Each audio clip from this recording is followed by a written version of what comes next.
This video is brought to you by Loot Crate. Head today to lootcrate.com/reviewtechusa and enter the code RTU to save 10% on any subscription plan. Skip it up and that up. So Microsoft is soon going to allow the Xbox One to play MKV files. That's a big deal. Here is their official press release talking about it. This is what it had to say. A new app will be available soon that enables users to play media files from either an attached USB device or from a network-connected home media server that supports DLNA protocols. The preview version of the Media Player app will initially only support USB devices, with DLNA support coming soon. Xbox One will support more formats than Xbox 360, including support for dozens of new file formats like MPEG-2 TS, animated GIFs, and MKV, which will be added by the end of the year. That's probably the key to the whole thing. It's going to allow MKV files to be played back on the Xbox One, which, if you've pirated a movie before, which I believe probably 99% of my audience has, I haven't done it in quite a few years, to be totally honest with you, and I'm not just saying that, but yes, I have pirated movies before. Most of the time, they come in an MKV container. So the fact that the Xbox One will allow you to play these pirated movies kind of had me scratching my head for a little bit, like, why would Microsoft allow this? This is strange. But if you really think about it, it's logical. You may think, okay, wouldn't they want you to download things through Xbox Live? Wouldn't they want you to just use Hulu or Netflix and keep you from playing pirated movies on the Xbox One at all costs? I guess, yeah.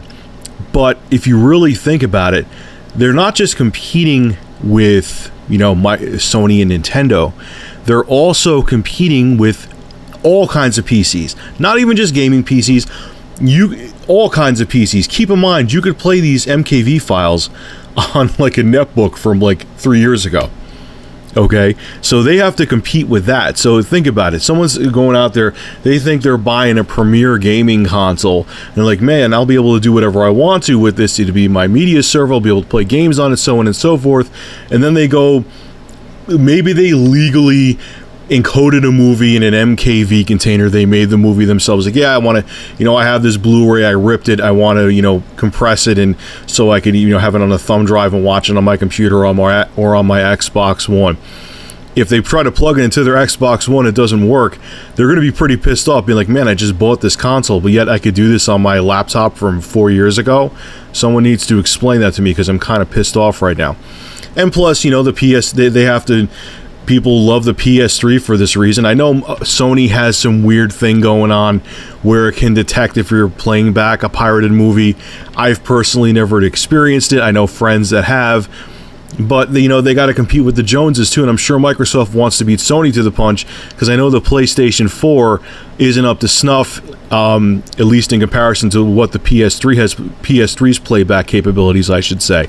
So I'm sure they want to beat Sony to the punch as well, and be like, hey, we play back more video formats, and we're more of a media server than the PlayStation 4 is at the moment anyway. So look, I don't know. I mean, it's not like Microsoft is saying, hey, play pirated movies back on our console. They're just giving you the option to play movies in MKV containers back on the Xbox One. Where you got the movie from is your damn business. Alright folks, this is Rich of Review Tech USA. Make sure to rate, comment, favorite, and subscribe. And as always, thank you for supporting my channel. Have a good one.